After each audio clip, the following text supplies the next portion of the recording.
You ask Tiger to solve. This deals with linear equations with one unknown. The final result is k equals 4. Let's solve it step by step.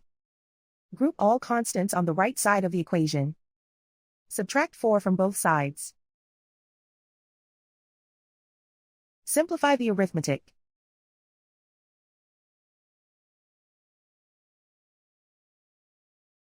Isolate the k.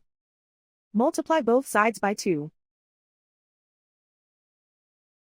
Group like terms. Multiply the coefficients. Simplify the fraction.